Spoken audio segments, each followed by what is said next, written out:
And up next from the Canadian Home Builders Association, Mr. Kevin Lee.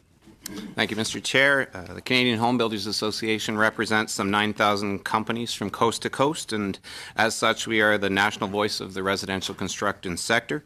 And over 4,000 of our members reside in Ontario, so I'm pleased to be joined today by both the CEO, Joe Vaccaro, and President of our Ontario Home Builders Association, Rick Martins, who will also be able to provide you still more insights. Today, all of Canada faces challenges in meeting requirements for skilled tradespeople in the residential construction industry, and that challenge will increase over the coming decade, as we've heard, and this is particularly true in the Greater Toronto and Hamilton area. The challenges is that we already are facing tight labour markets in many regions, and given the aging workforce, our work with BuildForce Canada shows that some 130,000 workers will be retiring in the residential portion of the construction sector over the next decade. And the current feeder system of young Canadians in immigration, as we've heard, will not serve to fill those vacancies, so those skills shortages will heighten unless we change the equation. This situation will require ongoing new construction and extensive renovation of Canada's existing housing stock, and with it, of course, residential construction workers. It's important to note that the residential portion of our sector has overtaken new construction in Canada in terms of economic activity. So even in areas with poor economies and hence less new construction currently, renovation continues and skilled worker requirements remain. The challenge is not unique to residential construction. I regularly attend the Employment Insurance Commissioners' roundtables at Employment and Social Development Canada, along with representatives from all employer industries in Canada. And from all sectors, there is a continual refrain: not enough skilled and, frankly, unskilled labor. And we are all competing for the same undersupplied pool. Over the past 2 or 3 decades, in a drive to higher education to respond to the knowledge economy, Canada's education and immigration systems have focused on university education and its career paths, and this has led to a shortage in the skilled labour workforce. In residential construction, there is a particular challenge. As we've heard, it's a sector of small businesses with limited training and recruitment capacity. More than 240,000 residential and non-residential building enterprises in Canada are sole proprietorships. Then, of the 142,000 enterprises that do have employees, 81% of them, or 115,000 firms, have fewer than 10 people working for them. Just over 500 firms, so less than 0.5%, have 200 or more employees. Education, training, and recruitment are all challenges for small businesses. On a positive note, recent fixes to the apprenticeship ratios in Ontario will be helpful for the residential construction industry in the DCHA. At the same time, it is important to note that the sector also employs many skilled workers that are not apprenticeable trades. So federal programs geared only to apprentices fall short for the construction sector and many other industries. That's the challenge. Now, how do we address it? To address skilled worker shortages all across Canada and in the GTHA, the federal government needs to take a lead role in promoting careers in skilled trades. We have a cultural parity of esteem issue where skilled worker careers are seen as lesser options than university degrees. This needs to change, and there is a federal role and leadership to be filled there. The federal and national occupation classification system needs to better reflect residential construction. And the federal government needs to support more economic immigration for skilled workers in residential construction. In general, we need to tweak the immigration system to respond to better and more quickly to labor shortages in construction through permanent immigration solutions, as we've been hearing, noting that these skills are transferable and mobile, even if regional conditions change. We need to adjust the education system to better direct students into skilled worker careers, and we need to encourage young Canadians to make construction a career path of choice. One potential opportunity is to note that the Future Skills Council, announced on February 14th, did not include the construction industry in its plans. This is unfortunate, as no matter how many other industries evolve in the future, there will be an ongoing need for residential construction, more skilled workers in the sector, and an evolution of skills and productivity to address workforce shortfalls.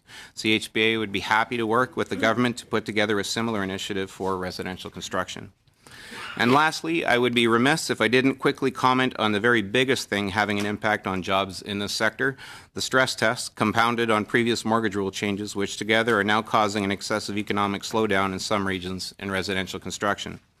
It's important to note that the Bank of Canada has now changed its forecast from the fall, and housing is now forecasted to instead be a drag on the economy. And our CHBA member survey showed 95% of our members blame that on the stress test directly. We are seeing layoffs in our industry in some regions as a result, and warnings from members that things will get worse in 2019. This at a time when the Bank of Canada is now stating it overestimated the strength of the economy and is now predicting an economic slowdown. Residential construction and skilled worker jobs should be a part of the solution, but right now government policy in this area overshot and is directly responsible for the economic downturn in housing and hence in the economy, which will get worse unless things change. We need fixes to the stress test and 30-year mortgages for first-time buyers immediately. We need these fixes for young Canadians, for their financial futures, and for jobs and the economy right now and tomorrow. Thank you. More than welcome. And now we have from the Ontario Home Builders Association, Rick Martins, President, and Joe Vaccaro, Chief Executive Officer. 5 minutes. Thank you very much for having us here today. My name is Joe Vaccaro, and I proudly serve as the CEO of the Ontario Home Builders Association. I'm joined by my President, Rick Martins, who's a builder and an employer in the region. We're pleased to be here today to support MP Fonseca's motion. Some facts to put on the table to consider. The GTAH region is growing by 100,000 plus people a year. Housing demand is real and driven by real people looking for more housing choice and supply. These are home believers looking to achieve the great Canadian dream of home ownership. Home believers need our members, both builders and renovators, to deliver 50,000 new units of housing along with all the associated services, roads and such, to the marketplace to support their dream. You've heard data from our colleagues here on the table around the skilled trades issue in this region.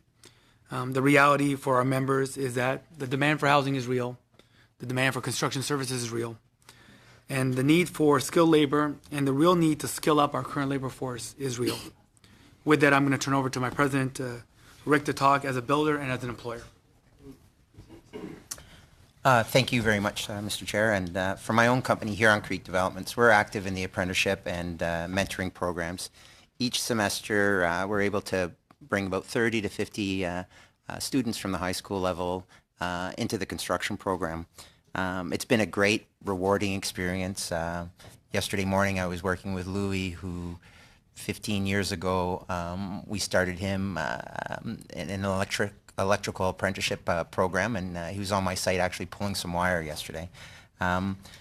Well-paying jobs, very rewarding. Unfortunately, a drop in the bucket. Been doing it for, like I said, over 20 years, and we've got a huge skilled trades shortage.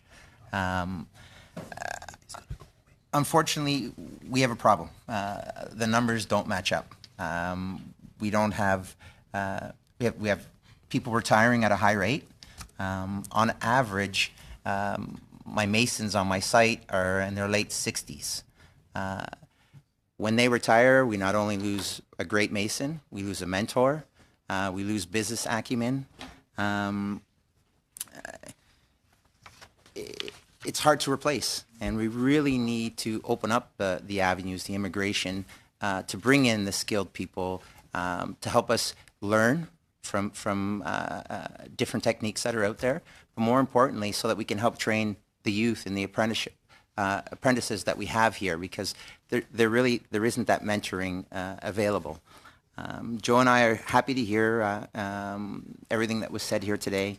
I wouldn't be here present if the rules of immigration were what they are today. My father's Portuguese and came over, immigrated, worked really hard. To this day, he can speak and understand English, but can't read or write it. But he's been very successful. Raised 4 boys. We all went to school and are successfully employed.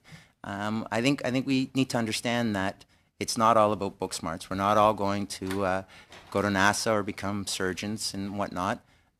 It's about being willing to work hard, enjoying what we do. It's the greatest industry in the world. I can go back 25 years and point out to my kids when we're driving through a subdivision, you know what, Dad cleaned up the bricks over there, or you know what, I did that roof over there. It's a great industry. So again, we really believe in our industry. There's a huge shortage, and we can do a lot more if we work together and open up our minds and open up the system, because really that's what we need. Thank you very much. So to add to just to deepen the conversation, if we suddenly just relaxed all the stress tests, and I understand the arguments around that to try and stimulate some demand, but if we stimulate too much demand, there's a question of whether or not the industry has the capacity to step up and meet that demand. And we've got to do this in lockstep. If we do it out of proportion, we may stimulate massive demand, but not have the workplace in place to get it built. And that's going to create even more inflationary pressures, is it not? I can just say Very, that very quickly, please. Sure, I think what you're seeing is it's the overshooting right now. We're trying to loosen things back up, which won't create huge demand and suddenly, do a about face and right back to huge demand. I mean, we're seeing major challenges all across the country and economic conditions that don't support it, right? So it's really just tweaking to get it back on track. And I'd also, you're absolutely right. I mean, we need immigration. We need to bring in the underrepresented groups as well, but it won't be enough. And the build force forecasts show all of that. And it's really important to note, as a couple of people were talking about, this is not just about apprentices and journey persons, especially in residential construction. It's skilled workers that are sort of non-apprenticeable trades. And that's why adjustments to the NOx system are so important to reflect residential construction. It doesn't reflect it very well yet. And Roger Kuzner has just joined us, and he's heard this around the employers table, not only from residential construction, but from many other sectors. The NOx system right now is set up more around those higher levels. We need skilled workers, but that are non-apprenticeable in almost every sector. Thank you very much. Bobby Morrissey, please. Thank you, Chair. A question. Can you penalize people to go to a trade they do not want to do? Why I asked the question, because the former government approached some of these shortages with putting penalizing effects on the EI system that was supposed to deal with the issue. It didn't deal with it. So is that, from a policy-wide side, I don't believe you can penalize people to go to a occupation they do not want. We have an opinion on that. I can touch that tangentially and say that, when it comes to labor mobility within Canada, certainly the I system right now isn't set up to help that. And we saw that in spades through, especially in Alberta, with, when everything was booming in Alberta and there was major shortages, yet we still had unemployment in, say, Atlantic Canada. And so adjustments to and there were various proposals put on the table at the time, and I think they would be good on a permanent basis, whether it's for Toronto or anywhere else, where if you want to encourage people within Canada to move, and that's a big life change for many people to leave their family in that. But if you can build into the I system different approaches where you can use the I to help with labor mobility, offsetting costs and that sort of thing to move people from one part of Canada to the other, that would be a great step in the right direction. Thank you. MP Diot, please. Sure. Mr. Lee, obviously, I think I've heard loud and clear from home building representatives that the stress test is as implemented by the federal government is quite a disaster for your industry. And I'm just wondering if you've got any immediate solutions to that. It seems to me that it was set down to solve an issue in Vancouver and Toronto, and one size does not fit all in the country. It certainly doesn't work in my riding of Edmonton, for instance. Yeah, absolutely, and it ties into all the skilled labor and everything else and jobs. And so, yeah, our recommendations are pretty simple at this stage. One is to return to 30-year amortization periods for insured mortgages for first-time buyers, which is the group, young people, that's most affected by this right now, and to get them back into the market in a responsible way. They're certainly well qualified and have many, many years to work, hopefully in a well-paying job, ideally in construction right now, to pay off that mortgage. So they're well positioned that way. The other is to make some tweaks to the stress test. We understand why it was put in at the time, but market conditions have changed dramatically, and frankly, in a place like Edmonton, probably much more worse. We're seeing 30% drops in starts in Alberta right now, which is going to show up in jobs over the next little while in pretty scary way. So we would certainly recommend adjustments, tweaks to the stress test that encourage people to get into 5-year mortgages and drop that stress test from 2 points and graduate it down to 0.7 basis points over 5 years, and even drop it for 7 and 10-year mortgages, and encouraging people to lock in for a longer term to create stability. Are you getting any positive encouragement from the government on any of this? I'll be able to tell you in a few hours. So you have high hopes for the budget, do you? Well, we will see. I certainly have no inside information, but certainly this will be the first opportunity, or the next opportunity, I should say, to look to really address this. So I'll be headed from here to the lockup. Yeah. So what happens if there is no relief? Well, I think if there is no relief, you're going to see some continued challenges across the country in many places. If there is no relief, you'll see more first-time home. We've seen a 30% drop in first-time home buyers over the past year. That's going to continue. So I guess the one thing is things like 30-year AMs and the stress test can be adjusted at any time. They don't require a budget, so that could still happen in the short term. But certainly we know that it's going to be an election issue because millennials are the largest voting bloc, and this is their number one concern. So lots of time for all parties to include these types of measures in their platforms. But we would certainly want to see that change now and not have to wait till October in an election. Yeah. Now, being part of a national body, where is it significant? You mentioned it obviously causes a problem in my riding in Edmonton. What other cities are impacted? Where are you hearing? We're seeing it all across the board. I think it's more dramatic, obviously, in those parts of the country where there were already economic challenges.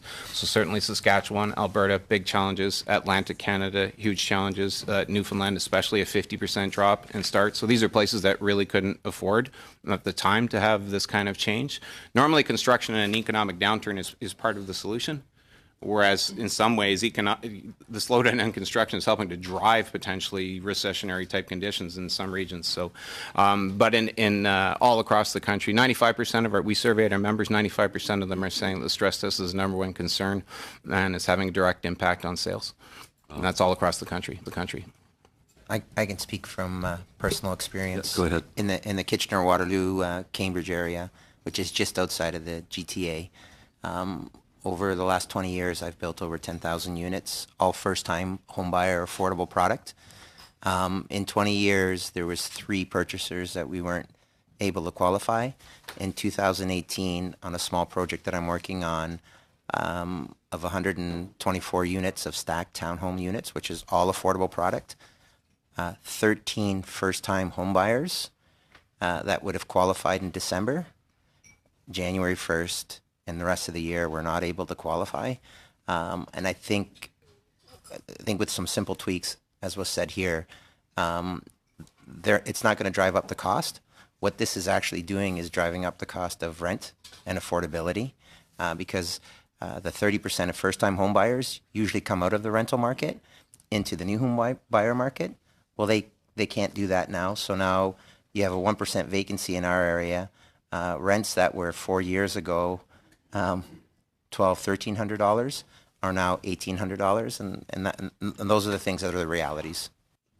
So this program has been quite a disaster overall. Well, I would say at this point, the best way to characterize it is it's really overshot. I mean, you can understand why. The problem is, since 2008, in the crisis, subprime crisis, there have been over 60 changes to the financial system in the recent years, right, since then. And the stress test is this last one, and probably was the most dramatic of them all, while other things were compounding. So when you look at it, you say all this policy change is now overshot, and it's really time to adjust. The market has changed, conditions have changed. It's time to change the policy accordingly, and it's very doable. Do you have any numbers on how many how many people it puts out of the market? How many young people cannot afford houses because of this? Yeah. Very, very briefly, please. Sure. Overall, we're looking at about 150,000 people knocked out of the market overall. About half of those would be first-time home buyers. About 74,000 knocked out of the market. And so, by the types of tweaks that I described, that would bring back only about 2/3 to the market overall. So it's not like you're bringing everybody back in, but it would bring back about 90% of first-time buyers, who are the people who are the lowest risk in terms of arrears and the most affected by the changes. Thank you. MP Hogue, please. I'm delighted to share my time with the legendary Roger Kusner. A little bit of my time.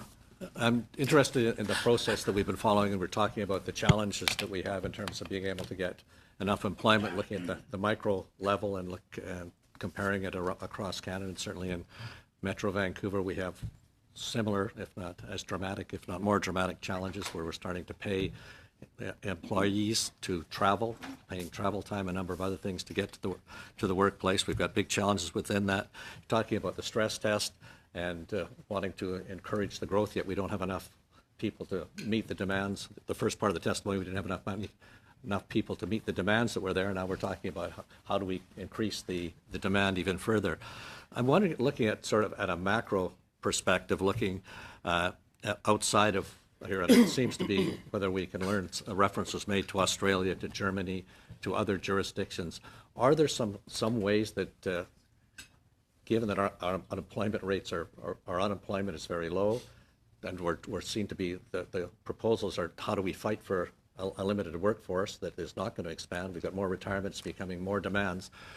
So it looks as though the only solutions I'm seeing from here, what you're talking about is getting some external, getting temporary foreman workers, getting other type of models. Do you have any experiences from other jurisdictions that might help inform us in terms of how we might strategize around that? Well, I think it's important to, first of all, in the near term, you are talking about competing for immigration. That is the solution that can fix things over the near term. Over the longer term, there's no question that there's opportunities to increase productivity as well. We're going to need both, and we need to look at productivity. So from the Canadian Home Builders Association perspective, we now have our own modular housing construction council that looks at more factory built and that kind of thing, which is purely a reaction to, since the Second World War, there's been this thought that, factory-built housing will be the way, but the fact of the matter is site-built construction is hyper efficient and very cost-effective. But when you start to run into labor shortages over time, and this will probably continue, and the demographics will probably support it, it makes more sense to look at more and more factory-built componentry. So that's sort of the longer game, but we will have a long-term need for the workers as well, and immigration has to be part of that solution. Okay, so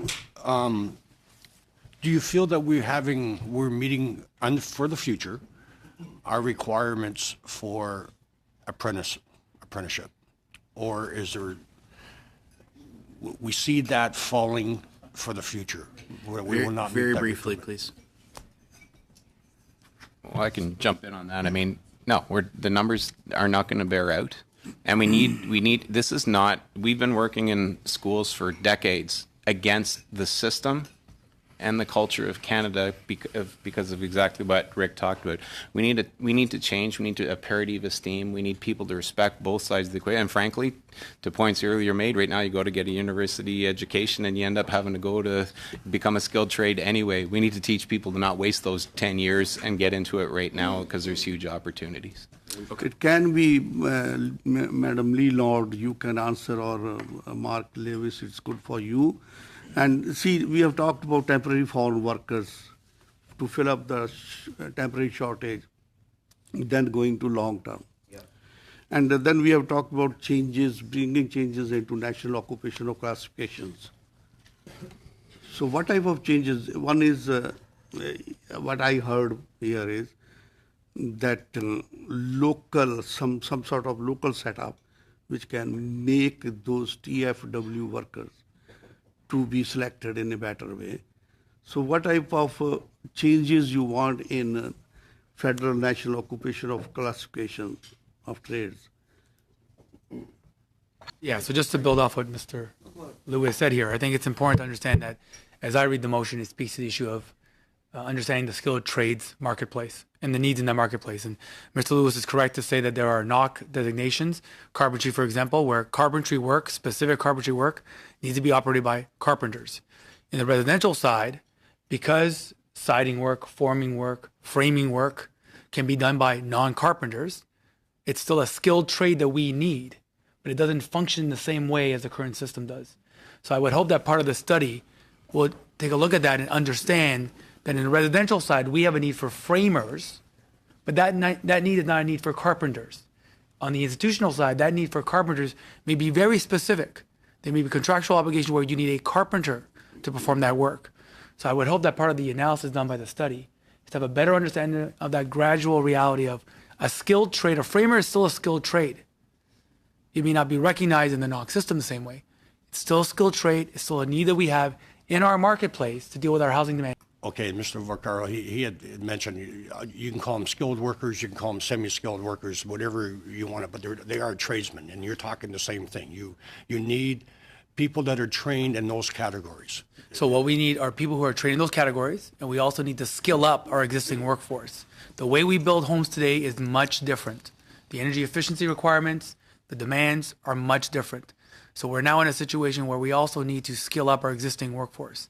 So that individual who's been in the field as a framer for 15 years needs the opportunity to come back in and be retrained to understand the new detailing requirements needed. So this is a combination of both. And I would hope that the study that comes forward through the motion looks at those different aspects, because we have a need, we need the bodies, but they are skilled tradespeople, right? Whether they're a certified classification or a labor classification. Thanks, and I note the tradesmen it's trades persons, I guess, is more appropriate, because it is certainly one of the untapped sources of labor are with the new trades. Women have equal access to these jobs, and the programs are in place to make sure we can train women to take advantage of these salaries. I want to get back to the issue of build. When you talk about things being right, okay, maybe now, there is a cost implication to the market the way it's currently structured. In other words, when there is a right size of sort of labor to work, either work sort of forms around the labor or labor kind of stalls around the work, and that drives costs. And I'm curious as to what the cost implications of not getting the labor piece right are for your industry and also for home builders. It's like everything else, supply and demand, right? So I think that's sort of a given, that costs have gone up. The truth of the matter is, yes, we need to get our youth involved, but that's going to take us 15 years to bring in the supply that we need. In that 15 years, we have framers and masons, just as an example, that are 63 plus that are going to retire. You need to bring in the intellectual capital from outside to help train those people. So is it right sizing the labor force through the rearview mirror is driving costs into housing? If it takes you 6 months longer to complete a project because you can't find the labor, those carrying costs get passed on to somebody. Of course. Done about accommodations. What have any of the organizations done about accommodations? You mean like where to put people up to live? Yeah. As far as I know, nothing. Because if you're living in Grand Prairie and you've been out of work for 8 months, you don't want to relocate to Toronto, especially the way the Leafs are playing now. But you would come for 3 months and then head back to Grand Prairie, or go on cycles. What's industry doing to help with that? And by all means, jump in, guys. We're looking for a solution.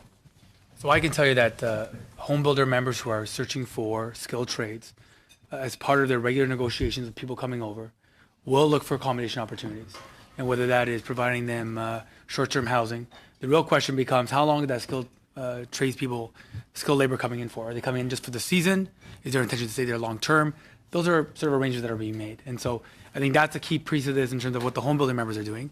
And I would also say that nothing really counts to the playoffs. So what is industry doing to encourage youth, to encourage, our primary, secondary school kids? Because, even in a previous study that this committee has done, we learned we have all these students going into university, getting educated, all the way up to a master's, being unemployed, sick and tired of being unemployed, going back to school and getting a trade. So what is industry doing to curve that the other way? I went to university to be a phys ed teacher. I'm a push-up and a chin-up major, and now I run one of the fast and upcoming construction company in Kitchener-Waterloo. And I did that because the dream that my parents were sold was that you're going to come to Canada, you're going to work really hard, you're an immigrant, you're going to save up, and you're going to put your son through university because that's the Canadian dream. And it was a great dream, except when I graduated and paid my $40,000 of tuition, I had no job. And what helped me pay for university was the great construction industry and the skills that I learned there. And until we change that stigma, and that stigma comes from every single one of us in this room here, it doesn't matter.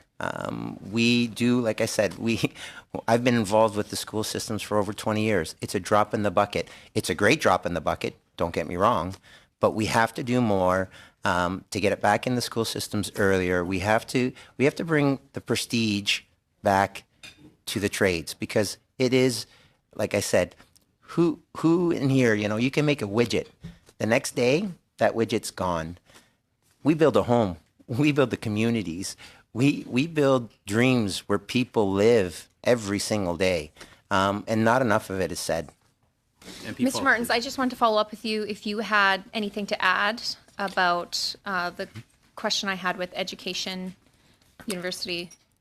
So I'd like to maybe just start by giving a little example. My son's 14, and I can't bring him out to the work site. So until he's 16, because of the Ministry of Labor rules, that's too late. I was 9. I'm not saying that was right or wrong, but I still have all my body parts here. Okay.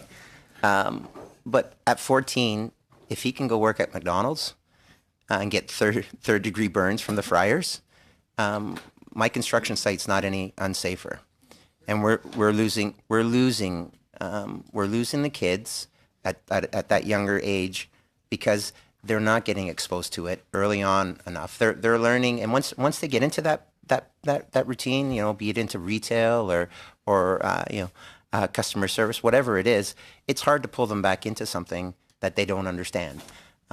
So that would be one point. The second point is we don't have the right people in the education system. We hire great teachers, don't get me wrong, and the comment about counselors, went to university.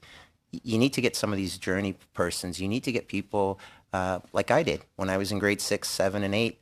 Mr. Robertson, my tech teacher, and he was a tradesperson that was converted to being a teacher. And he lived, breathed it. His the blood in his veins were sawdust, right? That's what you need. You need to get back to the grassroots.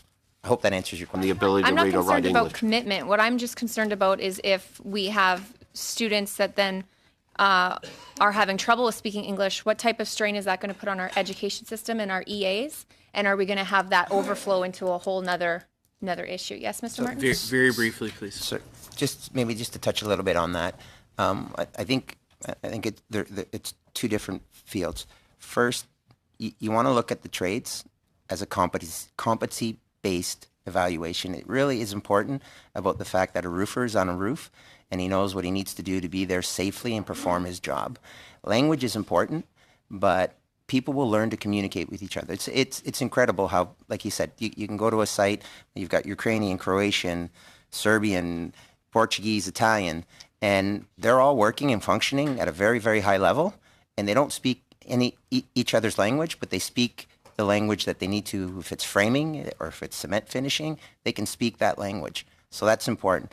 With regards to learning language as a second, I'm an example. I went to school at the age of 5. I didn't speak a word of English, and I was born here because my grandmother raised me, and Portuguese was the first language.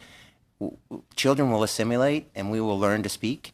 I might not speak as well as other people in the room here, but like I can speak from experience. My father, he can function in Canada, and he can't read or write English, but he can communicate.